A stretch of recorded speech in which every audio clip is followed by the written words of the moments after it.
네, 그럼 계속해서 세션 2 패널 토의를 시작하겠습니다. 두 번째 세션은 서울대학교 병원 공공진료센터장이신 조비룡 교수님께서 진행해 주시겠습니다. 교수님 부탁드립니다. 예, 저는 2021년 이번 두 번째 세션의 자장을 맡은 서울대병원 공공진료센터의 조비룡입니다. 세션 시작에 앞서서 잠깐만 안내 말씀드리도록 하겠습니다. Q&A 세션은 패널 토의가 종료된 후에 진행할 예정인데 단 우리 추혜인 원장님께서 조금 일찍 나가셔야 되는 관계로 추혜인 원장님 마친 다음에만 저희들이 잠깐 필요하면 토론을 진행하도록 할 예정이고, 나머지는 패널 토론이 다 마친 뒤에 저희들이 논의 시간을 갖도록 하겠습니다.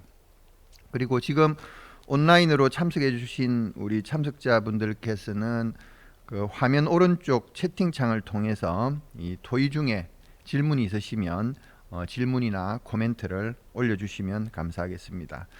그리고 세션 시작 때는 그 플레이어 상단의 입장 버튼, 그리고 마치게 되면 퇴장 버튼을 꼭 클릭을 해야 된다라고 합니다. 그러면은 중증 환자 재택의료 모형 활성화 전략과 발전 방향에 대해서 저희들이 모신 5분의 패널을 모시고 토론을 진행하도록 하겠습니다. 5분 패널을 먼저 잠깐 소개를 시켜드리고 패널 진행을 하도록 하겠습니다.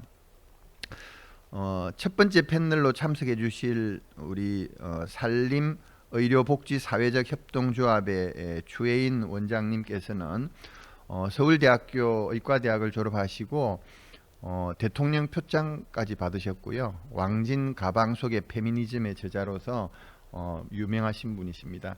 오늘 우리 3차 병원에서 진행하는 여러 가지 이제 포괄적 통합적 케어에 대해서 실제로 1차 의료기관에서 이러한 모델을 운영하고 계셔서 어떤 연계가 필요할지에 대해서 아마 좋은 말씀을 해주실 걸로 생각을 하고요. 두 번째 패널로 참석해 주신 분당 서울대학교 병원 김준순 교수님께서는 현재 분당 서울대병원의 신경과 교수님으로 계시고 희귀질환센터의 실무교수를 담당하고 계십니다. 서울대학교 의과대학을 졸업하셨고 박사를 마치셨습니다. 세 번째로는 동국대학교 일산병원의 김도연 교수님께서 참석해 주셨는데, 김도연 교수님께서는 현재 동국대학교 일산병원의 혈액종양내과 교수를 담당하고 계시고 호스피스 완화의료센터장, 그리고 대한기관윤리심의기구 평가위원으로 활동하고 계십니다. 한국호스피스 완화의료학회의 기획이사와 이화여자대학교 의과대학 종양학 박사를 마치셨습니다. 세 번째로는 조영희 가정간호협회 가정간호사 회장님께서 참석할 예정이신데 실제로 오늘 오지는 못하셔서 줌으로 온라인 접속을 하셔서 말씀을 주실 예정입니다. 조영희 회장님께서는 서울성모병원 호스피스과를 담당을 하고 계신데 현재 대한간호협회 가정간호사회 회장, 그 다음에 성모병원에서 가정간호센터 부장, 그리고 가정전문간호사, 호스피스 전문간호사로서 역할을 하고 계십니다. 그리고 마지막으로 장태영 보건복지부 사무관님 참석해 주셨는데, 장태영 사무관님께서는 보건복지부의 보험평가과, 그 다음에 의료자원정책과 아동학대대응과를 역할들을 하셨고 현재는 보험급여과에서 행정사무관으로 활동을 하고 계셔서 좋은 말씀을 주실 것 같습니다. 그러면 지금부터 이 각 패널 선생님들의 개별 발표를 듣고 논의를 진행하도록 하겠습니다. 먼저 첫 번째 추혜인 산림의원장님께서 발표를 해주실 예정입니다. 부탁드리겠습니다.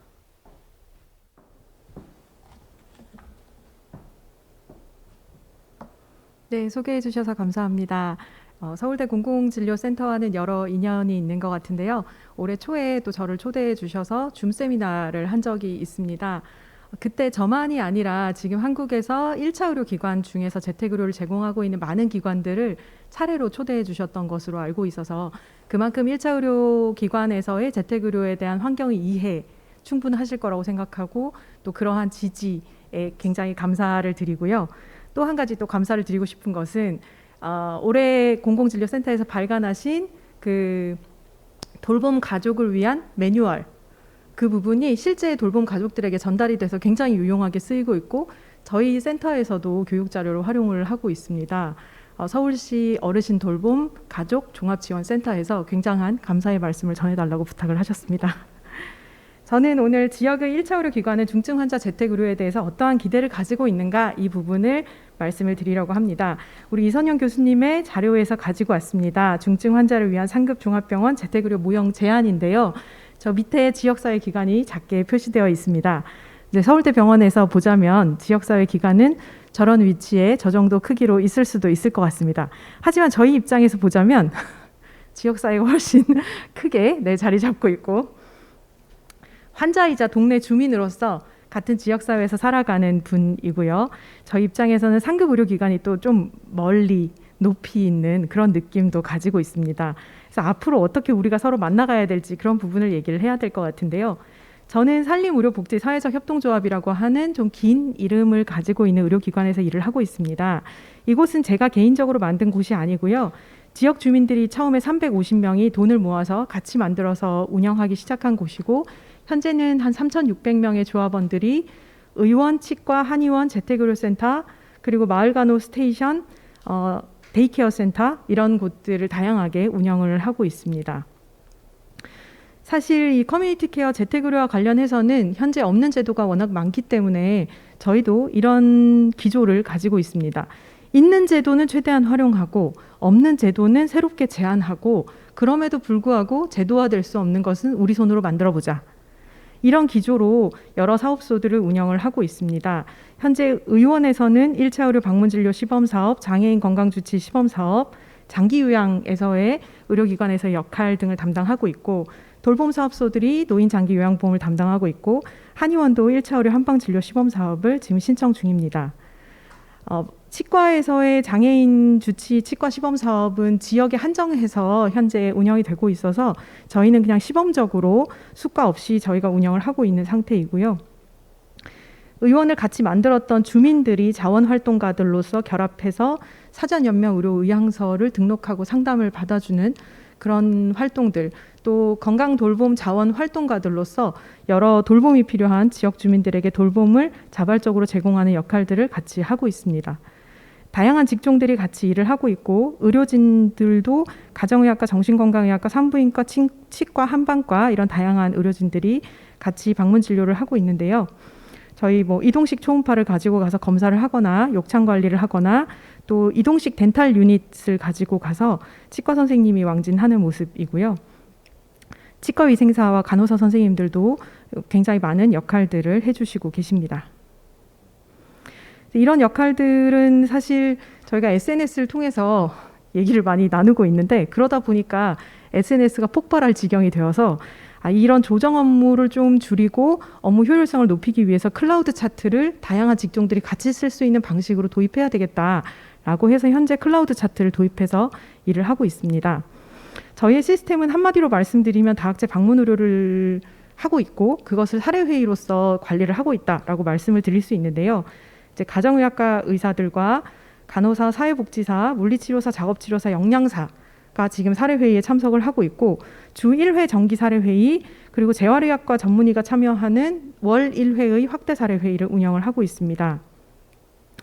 처음 등록하거나 종결하게 될 때 또 문제가 발생했을 때 사례회의에 올라오게 되고 사례회의 후에는 지역사회 자원으로 연결을 하거나 우리 조직 내부의 자원으로 연결하는 것을 목표로 하고 있습니다.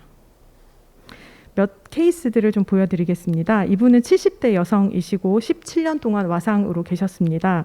저희에게 장애인 주치 연결되시기 전까지 4년 동안 오로지 응급실만 방문을 하셨던 분이고 한 달에 한 번 정도 119를 타고 가서 사설 구급차를 타고 귀가하는 방식으로 응급실을 이용을 하셨던 분인데요. 세 군데의 상급병원과 연계가 있으셨지만 사실 어느 곳도 주치 진료를 맡고 있지는 않은 상태였고요. 인공호흡기는 가지고 계셨는데 누가 언제 어떻게 세팅을 바꾸었는지 도무지 알 수 없는 그런 상태로 저희가 만났습니다. 저도 15년 만에 처음으로 벤틸레이터를 건드려 보았습니다. 네, 이분 이제 많은 관을 가지고 계시는 이런 분들이 실제로 지역에서 살고 계시는 분들이 많으십니다. 또 이분은 30대 여성으로 모야모야를 가지고 계시고 뇌경색으로 인해서 혼수 상태로 저희가 만났었는데 저희에 대한 기대가 사실 보호자분들이 크게 없으셔서 의료 기록을 충분하게 제공을 해주시지 못했어요. 그러다 보니까 치료 계획을 알지도 못하고 연속적인 진료가 가능하지 않고 결국은 약간 단타성 문제들, 저희가 진료를 가면 뭐 피부 문제만 얘기를 하신다든지 아니면 호흡 소리가 조금 안 좋다 이런 얘기를 하신다든지 어쨌든 이 전반 이 분의 핵심적인 질환에 대한 어떤 주치의적인 관계들은 전혀 맺지 못하는 그런 상태가 지속되기도 했습니다. 이분은 파킨슨을 진단받으신 70대 남성분이신데요. 저희가 방문 재활을 통해서 알게 됐었고 방문 재활을 하다 보니 관절 구축과 근력 약화가 점점 더 진행이 되는 것이 보여서 파킨슨 진단을 위해서 진료 의뢰서를 작성을 하고 실제로 파킨슨 진단을 받으셨는데 약물 용량을 이제 조절하는 과정에서 그러니까 파킨슨 약을 처음 시작하고 그러면서 컨디션이 워낙 들쭉날쭉 하셨던 부분이 있었는데 저희 입장에서는 이제 파킨슨 진료하시는 교수님이랑 좀 소통을 하고 싶은데 그런 부분들이 참 연결되지 않아서 답답했던 부분들이 있었고요. 30대 여성 손해 위축증이 의심되시는 여자분이십니다. 이분의 어머니와 언니가 같은 가족력이 있어서 장애 등급을 받으신 분이고 본인이 생각하기에 또 저희가 옆에서 봤을 때도 언니와 같은 경과를 가지고 점점 진행을 하시는 중인데요. 문제는 장애 등급을 신청했는데 탈락이 되셨다는 거예요.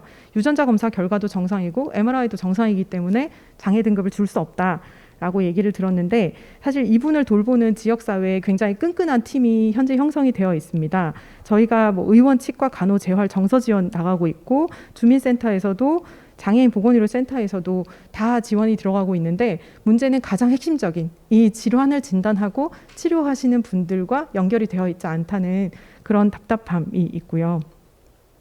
이분은 40대 여성 난소암 환자분이신데 항암 치료를 종결하면서 더 이상 치료받을 필요가 없다. 호스피스로 가면 좋겠다. 이렇게 얘기를 들으셨어요. 우리는 무슨 말인지 다 알지만 환자분은 실제 이게 어떤 의미인지를 못 받아들이시고 항암 치료가 중단되고 나자 사실 컨디션이 조금 좋아지셨던 게 있었기 때문에 그걸로 인해서 본인이 완치의 과정으로 갔다고 믿고 복직 준비를 하고 계셨습니다. 그래서 저희가 연결이 돼서 이제 그 뒤에 이제 나타나게 되는 통증 문제라든지 영양 공급 이런 것들 같이 해결을 하고 유언장 작성하거나 사전 연명 의료 요양서 작성, 호스피스 병동의 입원까지를 지원을 하게 되었습니다. 70대 여성 척추마비 환자분이시고요. 저희 욕창을 관리하고 있었는데 그 박드레싱을 굉장히 열심히 해드리고 있었어요. 그래서 많이 좋아지고 계셨는데 어느 날 이분께 오셨던 이제 대학병원의 가정간호사 선생님이 피코7 저거를 쓰시는 걸 보고 저희가 손뼉을 치며 이렇게 쉬운 박드레싱이 있었는데 우리가 너무 몰랐다. 뭐 이런 그런 일이 있기도 했습니다. 이분은 60대 남성이시고 뇌경색에 이은 뇌출혈로 우측 편마비가 있으셨고 그 교통재활병원에서 퇴원을 하시면서 저희 지역으로 들어오시게 되었는데 이분 같은 경우에 이제 저희 한 달에 한 번 확대 회의를 할 때 오시는 재활의학과 교수님이 이 교통병원에 계시는 분이시거든요. 다행히 그래서 그분을 통해서 그 병원에서의 어떤 의료 정보들 같은 것들을 충분히 연계를 받을 수 있었고 재활에 집중할 수 있었습니다. 이분은 70대 여성 고관절 골절로 저희와 연결이 되셨고 고관절 골절 후에 회복기를 거친 후에 집에서 계속 살아갈 방법을 모색하던 중에 이제 저희가 방문 재활을 나가게 되면서 이 가정 환경을 평가를 하고 저희가 레이스라고 하는 생활 환경 영양 척도를 가지고 평가를 하는데요. 이것을 평가를 해서 도면을 놔놓고 실제 이제 가정을 방문해서 이 도면을 그려와서 어디에 보행 보조 기구를 설치할 건지 어디에 손잡이를 설치할 건지 이런 것들 같이 얘기를 하고 업자들과 연결을 해드리고 실제 가정 방문해서 욕조를 어떤 식으로 사용을 해라 하지 말아라 뭐 어떤 서랍은 사용을 해라 말아라 뭐 이런 식의 그러니까 고관절 골절 후에 이분이 그 골절 수술 후에 탈구가 계속 반복되셨던 분이라서 앞으로 탈구가 되지 않도록 하기 위해서 어떤 방식으로 집에서의 일상을 재편해야 되는가 이런 부분들을 어드바이스를 해드렸던 분이었습니다. 여기까지 이제 여러 사례를 빠르게 말씀드렸는데요. 사실 이제 좀 답답한 상황도 있고 또 잘 연결이 되어서 아름다운 그런 사례들도 있었다고 생각합니다. 저는 재택의료의 핵심은 1차 의료라고 생각을 합니다. 퇴원이지만 상급병원에서 보자면 퇴원이지만 저희 입장에서 보자면 지역사회에 다시 들어오시는 것이고, 상급병원의 입장에서는 퇴원 계획이지만 우리 입장에서는 지역에서 새롭게 케어 플랜을 작성하는 것이기 때문에 이 두 가지가 두 주체에 의해서 같이 이루어질 수 있다면 훨씬 좋지 않을까, 이런 생각을 하고 있고요. 1차 의료기관에 일을 하면서 재택의료를 담당할 때 여러 답답한 면들이 있습니다. 환자에 대한 정확한 정보가 없고 퇴원 계획이 없거나 혹은 있어도 저희에게 연결이 안 되거나 의료기기 사용에 대한 정보나 숙련도가 저희가 부족한 면들이 있습니다. 중증 환자의 질환과 상태에 대한 정보와 지식이 부족할 수 있고 이 케어를 위한 소통 채널도 굉장히 부족한 상황입니다. 특히 중증 환자 주치의가 참여하지 못하는 우리끼리 하는 반쪽짜리 사례회의는 좀 한계를 느낄 때가 많이 있습니다. 그래서 이런 환경에서 이 중증 환자에 대한 진료 연속성을 지켜나가기 위해서 무엇이 필요할까? 저는 지금 서울대병원 공공진료센터에서 중증 환자를 위한 재택의료 고민하시는 것이 너무 반갑다고 생각이 들고요. 그럼에도 불구하고 재택의료의 핵심은 1차 의료라고 생각을 하고 1차 의료의 핵심이 바로 지역사회, 지역성이기 때문에 이 지역사회를 중심으로 어떻게 중증 환자 재택 진료가 지역사회 1차 의료를 도와주고 지원할 수 있는 방식으로 재편될 수 있을까, 이 부분이 고민이 돼야 됐으면 좋겠습니다. 현재 1차 의료 기관이 사실 충분한 지역성을 담보하고 있다고 보기는 좀 힘듭니다. 현재 늘어나고 있는 재택의료 수요를 충분히 감당할 수 있다고도 보기 힘들고요. 앞으로 그럼 재택의료에 뛰어들 1차 의료 기관이 정말 많아질 것인가? 사실 장담하기 어렵습니다. 이런 상황에서 그렇다면 서울대 공공진료센터는 어떤 역할을 해주셨으면 좋겠는가? 우선은 중증 환자에 대한 재택의료 차원의 의료 전달 체계를 구축하는 것이 필요하다고 생각하고요. 이 중증 환자에 대해서는 전문성과 포괄성 플러스 지역성을 함께 갖춘 그런 사례회의가 필요하기 때문에 우리가 같이 꾸려나가는 사례회의를 상상해 볼 수 있겠습니다. 재택의료를 세팅하기까지 노하우의 전수나 시스템의 이전이 이 상급 의료기관으로부터 필요하다고 생각이 들고요. 적절한 재택의료 인력의 양성을 위한 교육과 훈련, 무엇보다도 수가체계의 개편을 비롯한 어떤 정책적인 지원들이 필요할 것 같습니다. 왜냐하면 현재 조정과 사례회의, 이 모든 것이 사실 무보수로 이루어지고 있기 때문에 아까 사회복지사 김현지 선생님도 말씀하셨지만 그 모든 어떤 지원들이 다 무보수로 이루어지고 있다는 것이 지금 현재 큰 문제라고 생각이 들고요. 그리고 마지막으로는 1차 의료에서의 재택의료 효과성 평가를 위한 체계적인 연구와 지역에서의 1차 의료 기관의 신뢰성을 높여줄 업무 협약, 이런 것들도 필요하지 않을까라고 생각이 듭니다. 지역에서 제대로 된 커뮤니티 케어를 같이 만들어가는 동반자로서 함께 하겠습니다. 감사합니다. 예, 감사합니다. 그 지역 사회에서 1차 의료 기관이 재택 진료를 할 수 있도록 할 수 있는 우리 서울대병원 공공진료센터에서 어떤 역할을 해야 될지에 대해서 잘 말씀을 해주신 것 같습니다. 저희들도 명심을 해서 잘 발전시켜 보도록 하겠습니다. 다음은 우리 김준순 교수님께서 패널 토의를 해주시겠습니다. 김준순 교수님 부탁드리겠습니다. 네, 안녕하십니까. 분당 서울대학교병원 신경과 김준순이라고 합니다. 일단은 오늘 어떻게 보면 되게 가치 있고 소중한 자리에 초대를 해주셔서 감사하다는 말씀을 먼저 드리고요.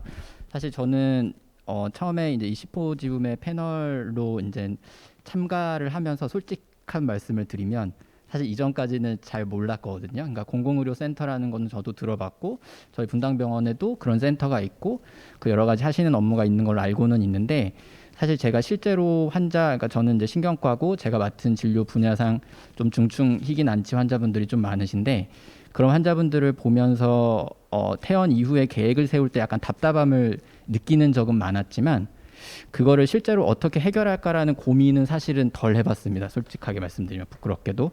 근데 이제 이번을 계기로 저도 좀 찾아보고 강의 자료 보고 그다음에 방금 또 최인 원장님께서 말씀하신 것 듣고 되게 깜짝 놀랐는데요. 사실 1차 의료 기관 레벨에서의 지금 추진하고 계시는 여러 가지 재택의료 사업들이 굉장히 구체적이고 체계적으로 돼 있는 것 같아서 사실 굉장히 놀랐습니다. 굉장히 놀랐고 되게 중요한 일을 하고 계시는 것 같아서 좀 감사하다는 말씀도 드리고요. 일단은 저는 신경과를 보면서 제가 이제 느꼈던 거는 사실은 이제 필요성은 누구나 조금씩 느낀다고 생각을 합니다. 중증난치 환자를 보는 상급 의료기관의 의사 입장이라면. 근데 그러니까 제가 생각하기로는 주위에 이제 다른 의사 선생님들을 볼 때도 특히 이게 저희가 그나마 이제 혈액종양내과 암성 질환 환자분들은 뭐 호스피스나 완화의료 같은 게 이제 점점 확대되고 그런 병실도 있고 그런 팀도 있고 이렇게 체계적으로 조금씩 잡혀간다는 느낌은 있는데 그 외에 비암성 질환, 특히 이제 뭐 신경과 뭐 재활의학과 이런 게 대표적일 것 같긴 한데요. 그런 쪽은 저희가 이제 뭐 만성화되고 뭐 고령 인구 늘어나고 하니까 이제는 지역 사회에서의 케어가 중요하겠다라는 인식은 조금씩 이제 공감대는 있기는 한데 사실 선뜻 누가 나서서 사실 그걸 하지는 않는 것 같아요. 그게 어쩌면은 나서서 하기 시작하면 굉장히 일도 커질 수도 있고 쉽지 않은 걸 알기 때문에 그럴 거라고 생각을 하는데요.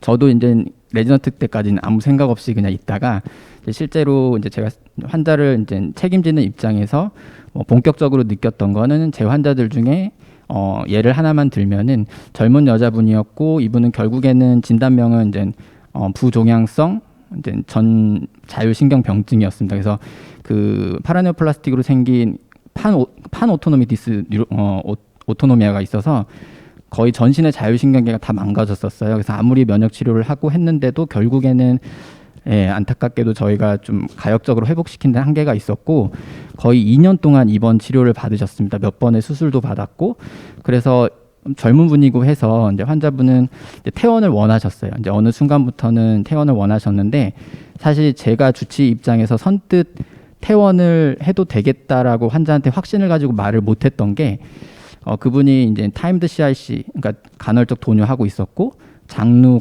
가지고 계셨고 티캐뉼라, 그러니까 호흡도 문제가 있었기 때문에 이제 티스토미도 갖고 계셨고 그래서 인공호흡기도 하고 있었고 올소스태틱 기립성 저혈압이 혈압이 너무 들쑥날쑥해서 진짜 서기만 하면 뭐 수축기 혈압 막 60, 50대로 떨어지시면서 거의 이게 실신하시고 하니까 이게 수액도 못 끊겠고 해가지고 이게 과연 집에서 케어가 될까라는 생각 때문에 가시면 거의 바로 또 병원으로 오실 것 같다라는 막연한 두려움이 들었습니다. 그래서 거의 2년 동안을 입원 치료를 하다가 이제 결국에는 퇴원을 하셨어요. 올해 초에 퇴원을 하셨고 결과적으로는 지금 자택에서 생활을 하시는데 이제 하면서 이제 가정간호팀하고 연계를 해서 이제 주기적으로 이제 뭐 CRC나 이런 거 점검하시고 그다음에 수액 치료도 거의 일주일에 한 3일 정도는 이제 오셔가지고 해주시고 하면서 이제 그래도 다행히 생활을 하고는 계십니다. 뭐 그 이외 신경학적 기능 회복은 아직 되진 않으셨지만 그래서 그 환자분을 제가 직접 경험을 하면서 이제는 뭔가 상급 의료기관에서 환자분을 퇴원시킬 때 우리가 구체적으로 이 환자가 자택에서 어떻게 생활을 할 수 있는지에 대한 서포트에 대한 계획을 뭔가 세우는 게 굉장히 중요하다는 걸 느꼈고 근데 실제로 저희가 적용할 수 있는 프로토콜은 가정간호팀 그다음에 노인분이라고 하면은 이제 노인 장기 요양 그 보험 이제 등급 신청을 해서 이제 요양보호사님이 와서 케어하시는 정도 그 정도로 사실은 저는 알고 있습니다. 현실적으로 저희가 신경과 레벨에선 가능한 게요. 근데 이 환자 같은 경우는 또 젊은 분이었으니까 더더욱 그 노인 장기 요양보험 그쪽은 해당이 안 되셨기 때문에 유일하게 가정간호팀만 이제 가능한 상황이었는데요. 이제 그러면서 이제 고민을 좀 하기 시작을 했고 그런 고민을 제가 주위에 얘기를 하면은 조금은 어떻게 보면 안타까운 현실이지만 사실은 별로 고민 없이 그냥 사실은 반응해 주시는 의사 선생님들이 사실 대부분입니다. 그래서 제가 이제 지금 이제 성인을 대상으로 하는 지금 재택의료 이제 사업 이제 모델을 지금 구상하고 있는 그 상황에서 일단은 저희 이제 상급 의료기관의 의사직을 대상으로 한 사실은 홍보하고 교육이 굉장히 중요하다고 느끼고요.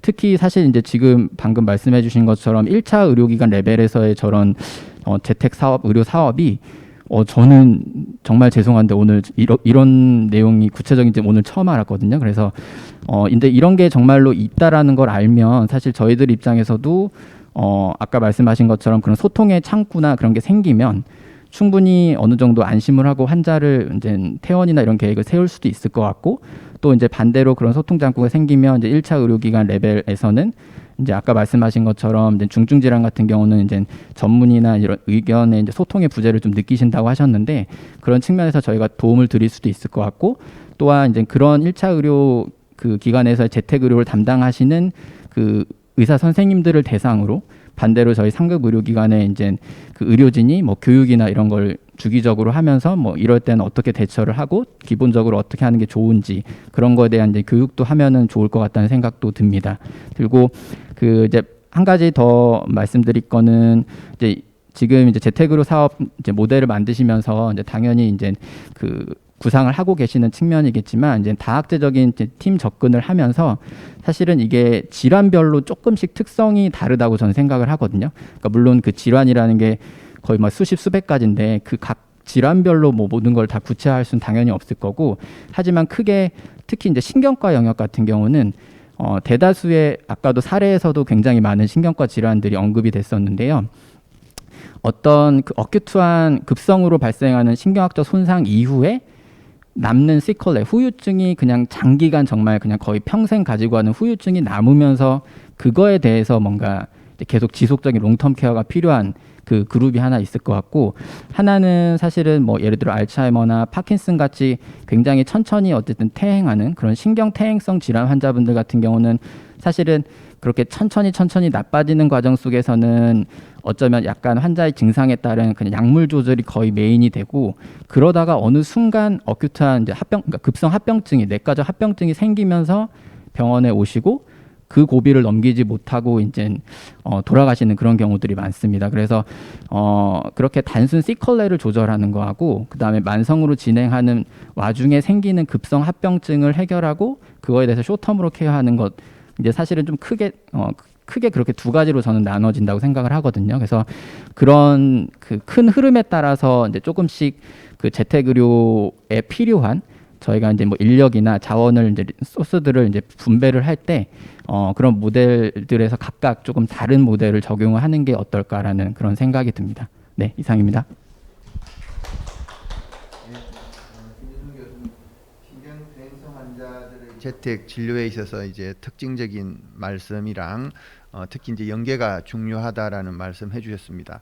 다음으로는 동국대학교 일산병원의 김도연 교수님 말씀 부탁드리겠습니다. 앞에 그 두 패널 선생님들이 너무나 좋은 말씀 많이 해주셔서요. 저는 이제 진행성 암 환자에 국한해서 좀 말씀을 드리고 싶습니다. 중증 환자인데 재택 의료를 한다. 이제 상급종합병원인데 재택 의료를 제공한다. 이제 이런 어떻게 보면 개념이 약간 좀 컨플릭트가 생기는 제목만 봐서는 그렇게 좀 다가오는 면이 없지 않아 있고요. 진행성 암 환자의 의료 전달 체계는 여러분들 다 아시다시피 정말 상급종합병원으로 다 쏠림이 너무나 극심화되고 있습니다. 근데 그분들께 커뮤니티 케어, 커뮤니티 어떻게 보면 뭐 재택 의료를 제공한다. 이런 데 있어서 굉장히 큰 배리어들이 존재할 거는 같고요. 제가 이제 이 제목을 딱 듣고 이제 제 주위에 빅센터 온콜로지 선생님들한테 한 두세 분한테 물어봤습니다. 재택 의료에 대해서 암 환자들한테 진행성 암 환자 특히 국한해서 어떻게 제공을 하는 게 좋겠냐 했더니 딱 나오는 첫 질문이 그럼 원격 의료랑 뭐가 틀리지? 와 또 가정 호스피스와 뭐가 틀리지? 이런 질문들입니다. 그러니까 아직 이제 컨셉이 굉장히 좀 애매모호한 거죠. 제가 이제 상급종합병원에 너무나 많은 진행성 암 환자들이 이제 쏠리니까 한 2년 전인가 너무나 이제 궁금했어요. 이 모든 정말 제주도에서 비행기 타고 소위 말해서 이제 빅5, 빅4 이렇게 이제 호스피탈에 와서 30분 의사 만나고 납병동에 상암 치료하고 또 돌아가시고 다시 또 뭐 비행기 타고 가셔야 되겠죠? 네, 그런 분들이 정말 어떻게 의료기관을 이용을 할까? 이제 그분들 개개인 의료 전달 체계에서 어떤 의료 그런 치료 제공 장소로 어디를 이용을 할까? 이제 정말 궁금해서 그런 데이터가 혹시 있나? 그래서 국립암센터에 한번 전화를 해본 적이 있습니다. 그랬더니 그런 데이터는 아직은 없다 이렇게 얘기를 들은 바가 또 있는데, 정말 이제 상급 종합병원에서 이제 진행성 암 환자를 대상으로 재택 의료를 제공한다고 하면 그 모든 불투명성, 정말 누가 제공을 할 건지, 그다음에 소통의 채널은 어떻게 될 건지, 그다음에 가정 호스피스와 차이는 뭔지, 간호사는 모니터링의 역할이 있겠죠. 그러니까 케모테라피 세이프티 모니터링 이런 것들은 원격 의료와도 약간은 더 직결될 수도 있을 거는 같습니다. 근데 정말 의사는 무슨 역할을 할 수 있을 건지 여러 가지 너무나 정말 대답하기 어려운 그런 말들 질문들이 굉장히 많을 것 같아요. 그리고 아까 이제 진행성 암 환자인데 컨디션 저하 환자 과연 정의가 어떻게 되는 건지 그거에 대해서도 조금 항암 치료 때문에 컨디션이 저하되는 건지 아니면 다른 동반 질환 때문에 컨디션이 저하되는 건지 정말 세세히 들어가기 시작하면 너무나 대답하기가 굉장히 많은 영역들이 존재할 거는 같습니다. 근데 그럼에도 불구하고 저는 미충족 수요는 분명히 있다고 생각을 합니다. 아까 정말 이제 제 1차 진료에서 제가 암 환자 아까 이제 난소암 환자 예를 들어 주셨는데요. 그 환자는 이제 사전 연명 의료 계획을 세우고 호스피스 기간까지 연계를 해주셨다고 했는데 예를 들어 이제 최근에 신문에 난 기사가 있어요. 그러니까 사전 연명 의료 계획을 이제 환자가 건강할 때 썼다. 그게 다가 아닙니다. 이제 환자가 그러고 나서 중병에 걸렸습니다. 중증 환자가 되면 이제 그거를 또 사전 연명 의료 이제 의향서에 본인이 그렇게 제시한 바를 실행하기 위해서는 상급 종합병원이나 종합병원 이상의 윤리위원회가 있는 곳을 또 방문을 어쩔 수 없이 해야 되는 이유가 윤리위원회에서 그 나머지 여러 가지 연명의료 절차에 대한 과정들을 또 해줘야 됩니다. 네, 그런 갭이 분명히 또 존재를 하거든요. 네, 그래서 여러 가지 이슈들은 굉장히 많고 특히 수가 관련해서도 너무나 많은 모델들에 대한 이슈도 굉장히 많겠지만 분명히 존재할 수밖에 없는 그런 좀 이유가 있다고는 생각은 합니다. 네, 이 모든 정말 여러 가지 질문들을 안고 저희가 차근차근 해결해 내야 될 것이라고 생각은 합니다. 이상입니다. 예, 감사합니다. 김대윤 교수님, 우리 암 환자들의 이제 재택 진료를 실행함에 있어서 다양한 해결해야 될 문제점들에 대해서 다시 한 번 더 강조해 주셨습니다. 다음으로는 저희들이 온라인으로 패널 토론을 해주실 예정인데 대한간호협회 조영희 간호사 회장님께서 말씀 주시겠습니다. 연결 부탁드리겠습니다. 안녕하세요. 네, 안녕하세요. 가정간호사회장 조영희입니다. 제가 개인 사정으로 인해서 함께하지 못하고 온라인으로 접속을 했습니다. 죄송합니다. 예, 중증 환자 재택의료에서 무엇보다 중요한 것은 치료의 연속성이 유지되는 것이라고 생각을 합니다. 지금 발제하신 분들께서도 계속 이제 그런 말씀을 해주셨는데 무엇보다 그것이 중요한데요. 가정간호는 1994년부터 수요자와 공급자 또는 정부 측면에서 치료의 연속성 유지와 또 환자의 삶의 질 향상, 국민의료 이용 편의 제공이라든지 조기 퇴원을 통한 재원 기간의 단축이라든지 병원의 인적 자원의 효율적인 활용을 위해서 또 전체 국민 의료비의 절감을 위해서 입원 대체 서비스로 도입이 되었고요. 1, 2차 시범사업 평가에서 이 목적이 달성되었음이 입증되어 가지고 지금 가정간호 제도가 운영되고 있거든요. 이미 가정간호로 중증 환자가 굉장히 많이 의뢰되고 있고요. 또 건강보험심사평가원의 청구 자료를 보면 상급종합병원에서 의뢰되는 상위 5개 질병이 암이나 뇌병변이나 또는 호흡기 질환자가 차지하고 있습니다. 중증 환자일수록 그분들이 가지고 계시는 라인들도 굉장히 많고 치료적 전문가도가 필요한 대상자가 대부분인데요. 가정간호 대상자는 발제에서 언급하신 것처럼 시범사업 모형의 모든 대상자를 아우르는 다시 말씀드리면 열암에서부터 무덤까지의 대상자들에게 전문간호를 시행하고 있다고 보시면 되겠습니다. 중증 환자 재택의료도 의료 전달 체계에서 보면 의료 전달 체계에서 치료의 연속성을 유지하시려면 팀 어프로치와 함께 치료적 전문간호가 굉장히 중요한데요. 현장에서 그 의사의 지도 감독 기준이 좀 불명확하잖아요. 현장에 항상 의사 선생님이 같이 가실 수는 없는 거잖아요. 그래서 지도 감독 기준이 좀 불명확한 상태이기 때문에 무엇보다도 전문 지식을 갖춘 간호사가 필요하다고 생각을 합니다.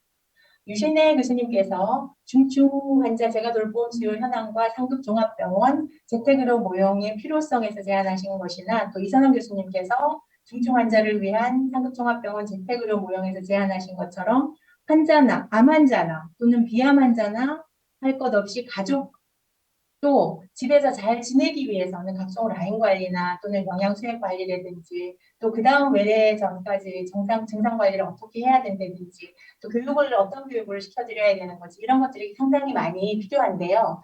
발제에서 중증 환자 재택의료 대상자의 중증도와 예상 가능한 간호에서 말씀을 해주셨잖아요. 그들에게 요구되는 어떤 치료적 간호는 대부분 전문 간호입니다. 그래서 의사의 처방이 반드시 필요한 상황이거든요.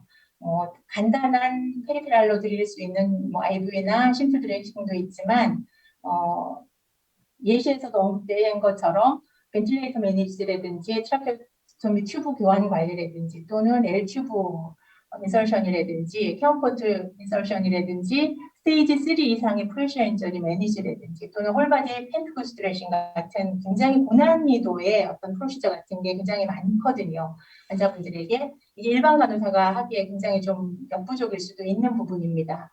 실제로 IV를 한 번만에 못하면 여러 번 찔리게 되는 고통은 다르게 되겠지만 생명하고 어떻게 직결되는 그런 문제는 아니잖아요. 그렇지만 케어포트나 L튜브나 트라케오스토미 튜브나 또는 벤틸레이터 매니지를 잘못했을 때 생명하고 직결되는 어떤 치명적인 문제가 발생할 수도 있거든요.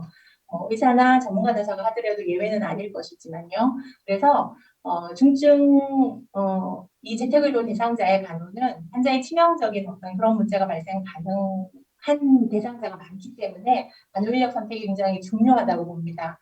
만성 질환자 관리 같으면 교육으로나 이런 문제들이 많이 해결될 수 있겠지만 실은 여기서도 전문적인 어떤 교육과 또는 의학적인 디시전이 많이 필요하잖아요.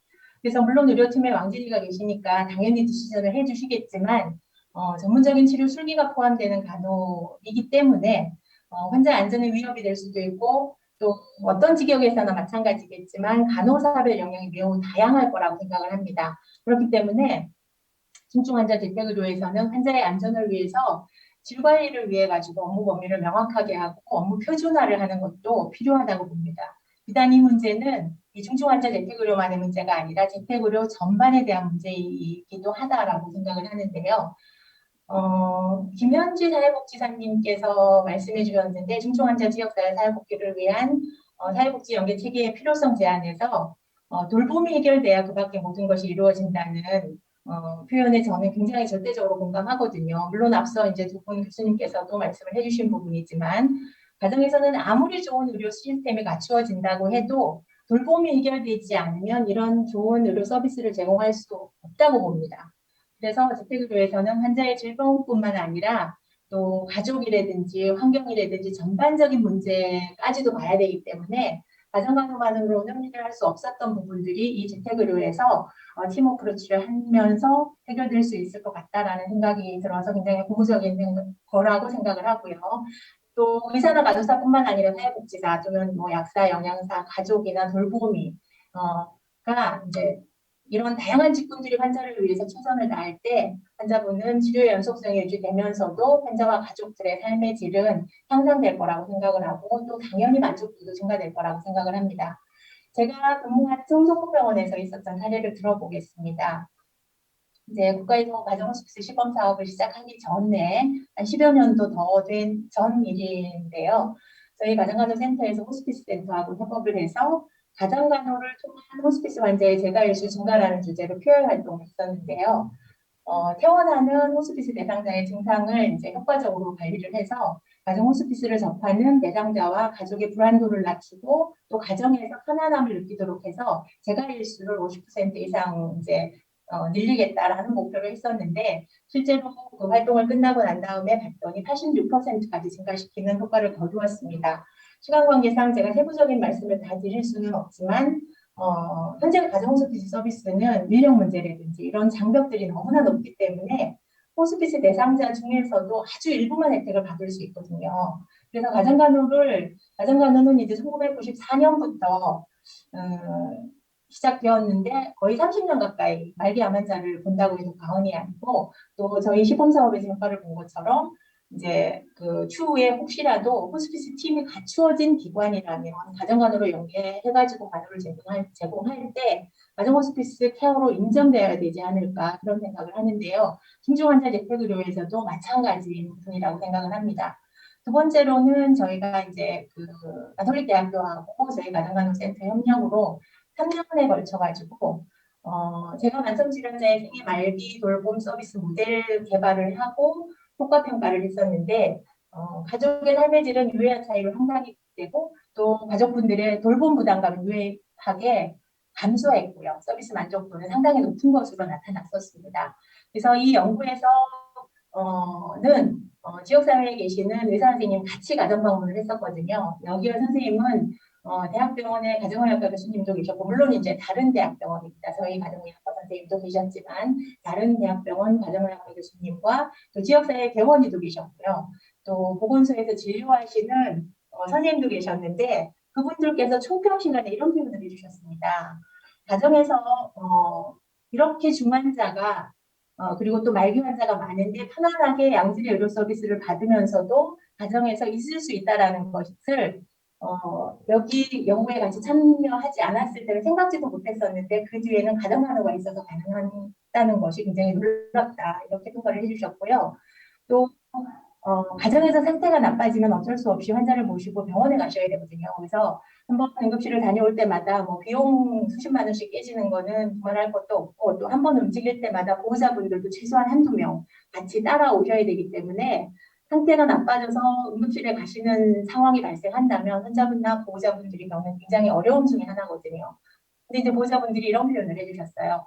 1년에 한두 번씩은 폐렴이 와가지고 한 달 이상 거의 입원 치료를 받고 퇴원을 했었는데 의사 선생님이나 가정간호 선생님이 주기적으로 방문을 하시니까 어떤 폐렴의 사인이 있다는 것을 바로 알고 일주일 만에 뭐 완치된 경우라든지 또는 굉장히 프레셔 인저리가 심해가지고 그런 경우에는 요양시설이나 요양병원에서도 입원을 꺼려 하거든요. 그런데 잘 받아주지도 않는데 가정간호 선생님이 방문해서 치료를 착착 해주니까 너무 좋다. 이런 다양한 경험들을 표현해 주셨는데요.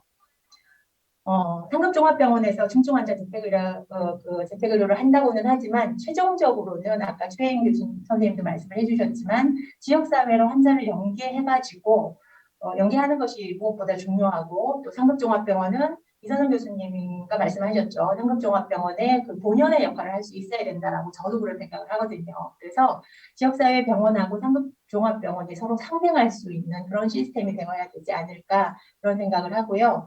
제가 말씀드린 예시에서 보신 것처럼 환자분이 안정되고 또 증상 조절이 되면 이 환자분은 지역사회로 연계도 가능하리라고 봅니다. 또 중증 환자분들은 집중 치료를 하더라도 어쩔 수 없이 또 말기 상태가 될 텐데요. 재택의료에서도 이제 환자분들이 집에서 임종하기를 원한다면 또 임종 돌봄도 함께 이루어져야 되지 않을까 그런 생각을 하고 내가 살고 있는 가장 편안한 집에서 품위 있는 임종을 맞이할 수 있도록 돕는 것까지 이루어져야지 진정한 재택의료의 종결이라고 생각을 합니다. 그렇다면 당연히 그에 상응한 과도 인정되어야 되지 않을까요? 그런 생각을 하고요. 이제 여기에 복지부에 계시는 보험급여과 장태영 사무관님께서도 나와 계시는다고 아까 소개를 받았는데요. 이 부분에 대해서 구체적이고 또 심각하게 고려해 봐야 되지 않을까 그런 생각을 합니다. 예, 제 내용은 여기까지입니다. 감사합니다. 네, 좋은 말씀 감사드립니다. 이제 마지막으로 이제 이런 부분을 어떻게 제도화할 것인지 우리나라에서 어떻게 나아가야 될지에 대해서 우리 장태영 사무관님의 패널 토의를 듣도록 하겠습니다. 부탁드리겠습니다. 예, 안녕하세요. 저는 방금 소개받은 보험급여과의 장태영 사무관이라고 합니다. 예, 저는 보험급여과 내에서 이제 진찰료나 입원료, 각종 관리료 등 기본 진료료 파트를 담당을 하고 있습니다. 예, 제가 이렇게 업무 범위를 소개를 드린 거는 사실은 오늘 말씀 주신 내용들이 굉장히 많은 다양한 종류의 포괄적인 내용들을 담고 있어서 제가 말씀드리는 그런 부분들이 사실은 저희가 고민하고 있는 많은 정책 중에 일부일 수도 있다라는 거를 먼저 전제로 하고 예, 좀 제 의견을 드리고자 합니다. 저는 사실 오늘 오기 전에 이제 그간 중증 소아 재택의료 시범 사업이나 1차 의료 왕진 시범 방문 진료 시범 사업 같은 새로운 시도들을 저희가 많이 했지만 사실상 그 중증 환자의 재택의료까지 이제 시범 사업이나 어떠한 사업 모형을 이제 구상한다라는 생각을 사실은 그동안 못 하고 있었습니다. 사실 저희가 좀 더 먼저 고민해야 될 부분을 서울대병원 공공전문진료센터에서 먼저 이렇게 고민을 해주셔서 정말 감사하고 또 어떤 내용인지 더 자세히 듣고 싶다라는 그런 기대를 갖고 왔습니다. 기대가 정말 정말 너무나 이렇게 감사하게 잘 충족이 되었는데요. 이렇게 세 분께서 발표해 주신 내용이 굉장히 인상적이었습니다. 먼저 유신혜 교수님께서 말씀 주셨던 그러니까 중증 환자들이 재택 의료에 대한 그런 욕구가 분명 있음에도 불구하고 그 욕구에 대해서 대응되지 않아서 의료 공백이 발생한다라는 지적에 저도 이제 정말 깊이 공감을 했고요. 특히 이선영 교수님께서 이제 실제적으로 사업 모형까지 이렇게 굉장히 깊게 고민을 해주셨구나라는 생각이 들었습니다. 특히나 저도 이제 좀 더 마음에 이제 좀 이렇게 와닿았던 부분은 상급 종합병원의 수나 이런 역할이 한정적일 수밖에 없지 않습니까? 모든 환자를 다 상정해서 케어할 수 없는데 지역사회 의료기관과 연계를 해서 이 재택 환자들의 의료 공백이 잘 충족될 수 있도록 그런 모형을 만들어가면 되게 좋겠다라는 좀 아이디어를 얻고 가는 시간이기도 했습니다. 아울러 이제 김현지 사회복지사님께서 이제 그동안 아무래도 저는 의료 파트에 있다 보니까 복지적인 부분을 쉽게 접하지 못하는데 이제 수가나 이런 부분이 없음에도 불구하고 각종 아까 300여 개나 있다라는 거 저도 사실 잘 몰랐는데 그 수많은 사회복지적 서비스를 정말 잘 찾아서 맞춤형으로 이렇게 제공하고 계시다는 이야기들이 정말 감사하기도 하고 어떤 면에서는 앞으로 이런 부분들을 어떻게 통합적으로 관리하고 지원해 줄 수 있을까 우리 정부 입장에서는 더 고민해야겠다라는 그런 각오를 다지는 시간이기도 했습니다. 다만 좀 이제 보험 수가 얘기가 나올 때마다 저는 이제 고민이 되는 부분이 과연 수가의 그 역할 영역은 어디인가?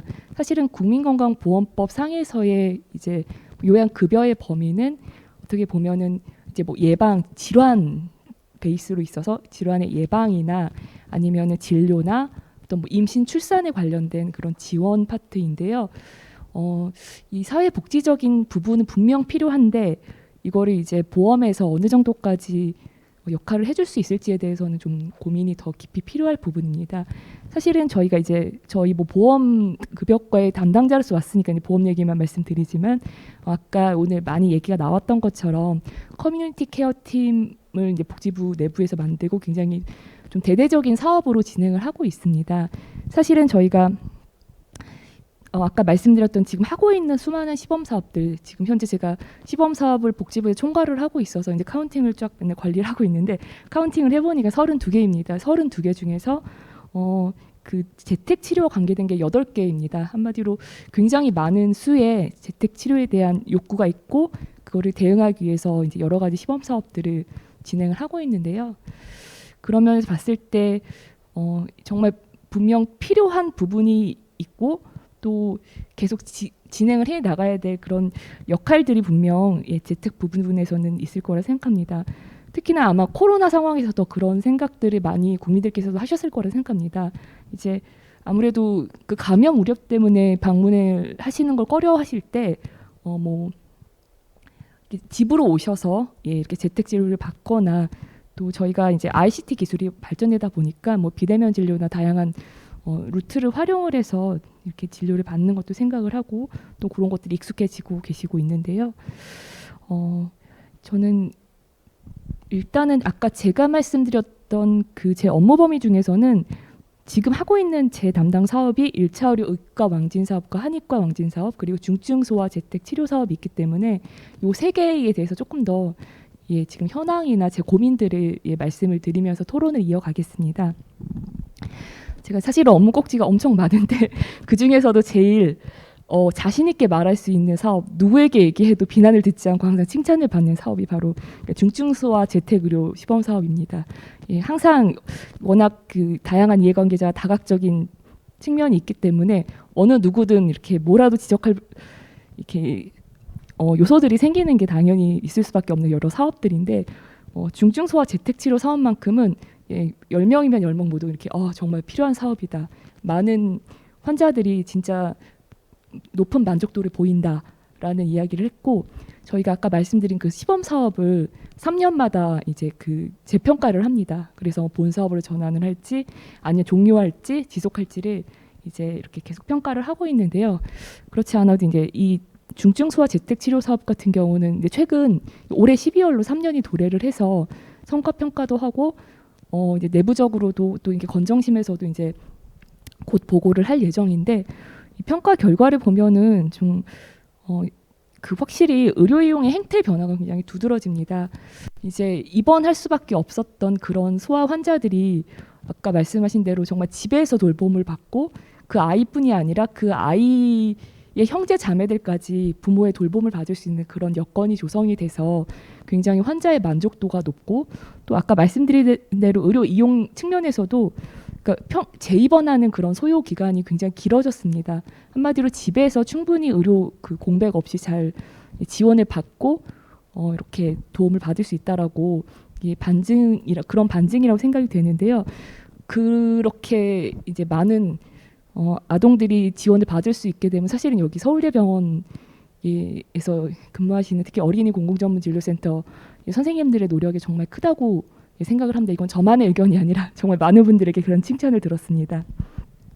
안타까운 거는 이제 그 사업에 참여하는 기관이 거의 서울대병원이 독보적이고 그리고 이제 7곳 경북대병원 이렇게 두 개의 병원만 참여를 하고 있어서요. 더 좀 지역에서 오히려 이거는 그 부모님들 이 아동들을 둔 부모님들이 정말 이거 확대해달라 계속 요청이 있는데 왜 이게 확대가 안 될까를 고민을 많이 해봤는데 일단은 뭐 소아 자체 이런 대상 환자가 적은 것도 있겠지만 이게 수익이 맞지 않은 부분이 있나? 수가적인 측면은 근데 아무리 올려도 이 사업 자체가 이렇게 막 활성화될 것 같지는 않아서 그런 부분에서 이제 좀 고민이 됐던 내용이 있습니다. 이 내용을 조금 왜 더 길게 말씀드렸냐면 사실 이선영 교수님께서 제안해주신 그 수가 모형 그 성인의 대상으로 하는 중증 환자의 재택 의료 사업이 이 모형과 거의 유사한 모형을 제시하신 것 같기 때문에 더 자세히 설명을 드린 건데요. 그래서 저는 이렇게 중증 환자 대상으로 성인 환자 대상으로 이런 사업을 시작한다고 했을 때 과연 활성화될 만한 여건이 될까? 이제 서울대병원은 워낙 잘 하시고 의욕이 있으시고 또 이렇게 워낙 인프라가 잘 갖추어졌는데 이게 전국으로 확산될 수 있을 정도의 그런 여건이 되는 사업일까에 대한 고민이 저는 첫 번째로 들었고요. 또 한 가지는 방금 아까 말씀드렸던 제가 다 맡고 있는 1차 의료 의과하고 한의과 방문 진료 사업과 관련된 내용인데요. 이건 이제 19년 말에 의과 시작했고 올해 8월에 한의과 시작했는데요. 굉장히 야심차게 대대적으로 선전하고 많은 분들이 필요하다 해서 시작을 했는데 사실은 말씀드리기가 부끄럽게 정말 그 실적이 미미합니다. 그리고 수가 수준은 사실 낮진 않습니다. 그러니까 한 번 방문할 때 만 12에서 13만 원 정도가 지급이 되는데 물론 이제 선생님들 입장에서는 높은 수가가 아닐 수 있지만 환자들 입장에서는 사실 적은 본인 부담금이 아닌 그런 상황인데요. 이제 이런 여건들 속에서 왜 방문 진료 특히 1차 의료가 활성화가 되지 않을까를 봤을 때는 또 이거하고 약간 다른 측면인데 막상 가서 받는 진료 서비스가 진찰 상담 정도에 국한된다라는 이야기를 좀 듣습니다.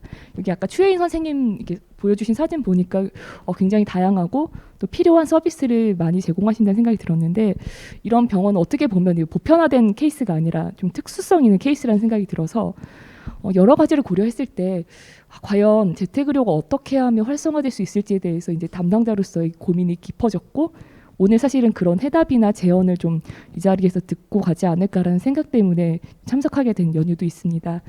그래서 이제 좀 제가 지금까지 고민했던 부분들을 좀 이렇게 두서없이 말씀드렸는데 그래도 일정 부분 특히 지역과 연계하는 부분에 있어서는 좀 좋은 아이디어를 얻고 가서 좀 감사하기도 하고요. 또 한편으로는 이제 상급종합병원의 역할에 대해서도 또 한편으로는 고민이 되긴 합니다. 사실 그 그러니까 방문 진료 사업을 했을 때 지역 사회와 연계를 해서 내 집 가까운 곳에서 이제 빨리 적정 진료를 받는다라는 게 컨셉이었는데 그럼 상종이 사실은 굉장히 할 일이 많은데 이제 재택 진료까지 이렇게 지원을 함에 있어서는 그 필요성이나 그 역량을 여기에 쓴 게 맞는가라는 또 생각도 저는 솔직히 들어서 아직 여러 가지 그 양가 감정이 좀 교차하는 것 같습니다. 분명 필요하지만 너무 이렇게 서비스를 다양하게 이렇게 제공하다 보면 역량을 좀 분산시키지 않을까라는 걱정, 뭐 여러 가지 생각들이 드는데요.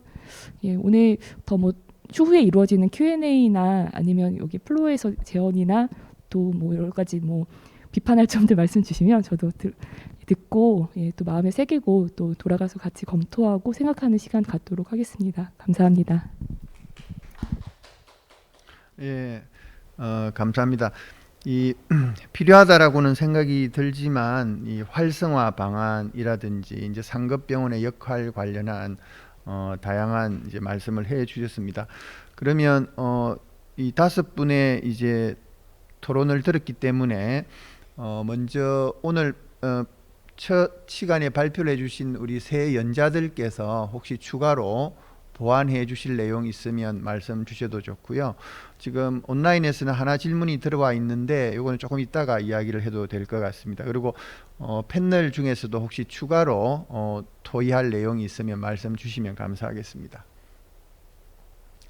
먼저 이선영 선생님 또는 유신혜 선생님, 혹시 우리 패널 선생님들 이 말씀 주신 내용들 중에 답변 또는 코멘트 하실 내용이 있으면 부탁드리겠습니다. 예. 오늘 다들 좋은 의견 주셔서 감사합니다. 우선 여러 선생님들이 좋은 의견 주셨지만 특히 이제 아무래도 제일 저희가 많이 고민하고 있는 부분이 아무래도 수가 부분이어서 복지부 사무관님께도 말씀을 드리면 사실 말씀하신 내용에 다 동의하고 그리고 실제로 좋은 사업도 확대가 잘 안 되기도 하고 정말 크게 시작한 사업도 확대가 잘 안 되고 그래서 그런 면에서 보면 시범 사업을 하는 이제 복지부 입장에서는 이제 이거를 하는 것도 부담스럽지만 실제로 했을 때 잘 안 될 수도 있다는 것들이 전체적으로 좀 고민이 되실 거라고 생각을 합니다. 그런데 아까 제가 말씀을 드린 부분에서도 저희도 좀 고민하고 있는 게 저희도 실질적으로 진료를 하는 것 자체는 1차 의료기관에서 하는 것이 중심이 되는 것이 맞다고 생각하고 그래서 아까 최인 선생님 말씀하신 대로 재택의료의 핵심은 지역사회라는 것에도 동의를 하는데 이제 그러면 상급 종합병원의 역할은 무엇일지를 고민을 해보면 1차 기관에서 잘할 수 있도록 지원하는 것이 역할이 될 수 있다고 생각을 합니다. 그래서 아까 최인 선생님 말씀하신 내용에서도 1차 의료기관에서 하려고 해도 상급병원의 어떤 치료 플랜을 알지 못하고 그런 것들이 사실 1차 의료기관이 실질적으로 방문 진료를 더 활성화해서 하려고 해도 그걸 하지 못하는 배리어가 된다고 생각을 하고 그러니까 본인이 원래 보시던 환자를 보는 것도 있지만 이제 우리가 원하는 것은 이제 의료 전달 체계 측면에서 상급 종합병원에서 중증 질환 치료를 하고 그다음에 상급병원 치료가 조금 종료되거나 아니면 1차 기관에서 볼 수 있는 정도가 되면 이제 회송을 하려고 하는데 그러한 연계가 잘 안 되는 것이 1차 의료기관이 재택의료를 더 열심히 하는데도 장애가 될 수 있다고 생각을 해서 그래서 아까 말씀드린 게 저희도 중증소아 재택의료 사업을 굉장히 많이 참고했는데 성인에서는 거기에 반드시 필요한 것이 이제 연계라고 생각을 하고 이제 왜냐면 뭐 로컬 소아과에서는 이런 환자들을 보기 어려워할 수 있지만 성인 환자들은 훨씬 수가 많고 그리고 또 의료를 제공할 수 있는 기관도 많기 때문에 그런 부분을 이제 하기 위해서 저희는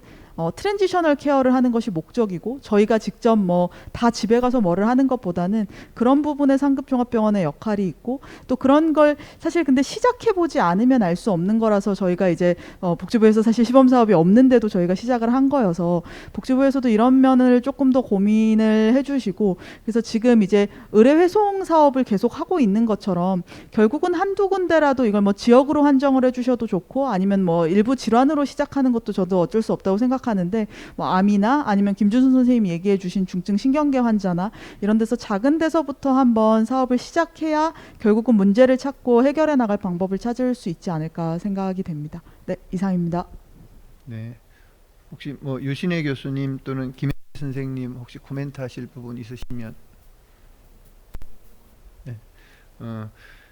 예, 실제로 최근에 이제 이런 그 지역 사회 그 다음에 이제 의료 건강해지려면 훨씬 더 이제 포괄적인 지원이 필요한데 이런 부분이 시너지를 내기 위한 수가나 제도적인 모형의 관심들이 많은 것 같습니다. 그러니까 현재 우리나라에 이제 이런 피포 서비스 같은 경우는 자칫 잘못하면 의료 제공자들 간의 이 경쟁을 유발할 수 있는 이런 부분들이 있는데 이런 것들이 경쟁이 아니라 서로 시너지를 내고 3차 병원에서는 이제 1차 병원 또는 지역 사회 내에서 이런 서비스가 활성화될 수 있도록 지원할 수 있는 역할을 하고 또 이런 부분들에 대해서 충분히 이제 보상이 될 수 있는 그런 역할들이 더 중요한 자리매김을 할 수 있는 이런 부분들이 필요할 것 같고 이런 부분들에 대해서 이제 말씀을 주신 것 같습니다. 그 지금 온라인에서는 우리 가정간호사 회장님께 드리는 질문인데 가정 전문 간호사 배출 수가 오늘 이제 이야기한 내용을 보면 훨씬 더 많이 필요할 것 같은데 이제 배출 수가 좀 너무 작지 않느냐 이런 부분들에 대한 어떤 대안이나 아니면은 앞으로의 방향성이 어떻게 설정되는지에 대한 질문이 있습니다. 혹시 답변 가능하시면 부탁드리겠습니다.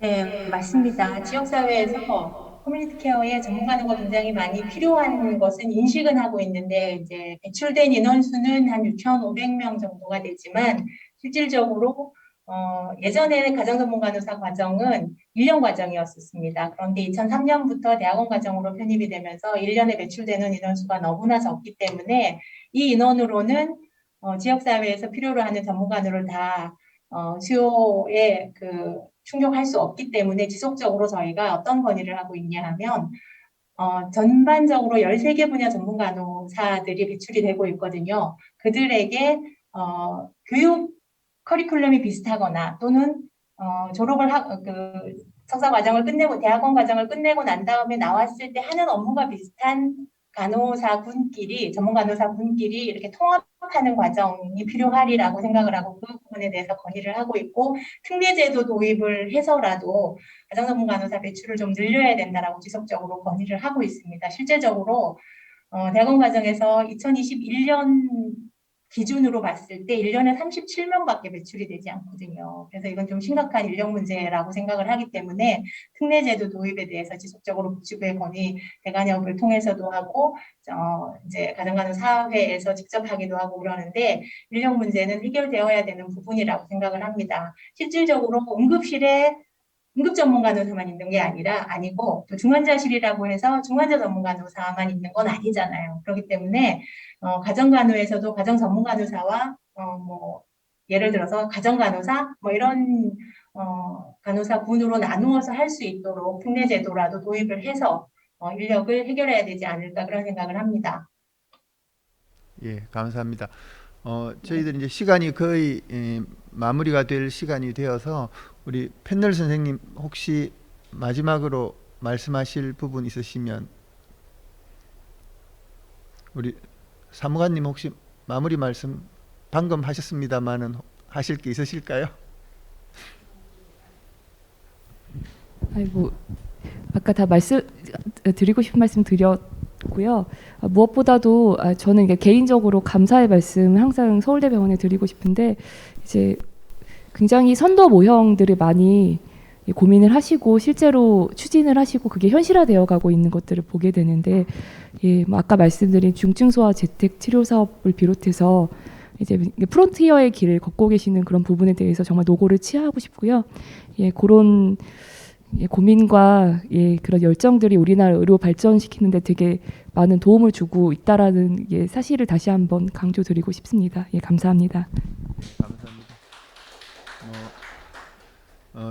참 개회사 때도 잠깐 말씀을 드렸습니다마는 실제로 이제 3차 병원에서 이렇게 중증 환자들의 케어를 담당을 하고 있으면 이 케어를 담당하는 의료인의 입장에서 수가에 관계없이 정말 너무 죄송하고 미안한 일들이 빈번하게 발생을 합니다. 이제 이런 것 중에 하나가 저희들이 이번에 실시하고 있는 중증 환자들을 대상으로 한 이제 재택 진료가 되겠고, 다행히도 우리 서울대병원이 국립병원이기 때문에 수가에 관계없이 이런 일들을 진행할 수 있는 혜택을 받게 된 것 같고, 이런 일들이 아마 저희뿐만 아니라 많은 상급 병원의 중증 환자들을 보는 의료진들이 느끼는 그런 마음이 아닌가라고 생각을 합니다. 이런 부분들이 너무 부담되지 않는 범위 내에서 충분하지는 못하더라도 지원을 받아서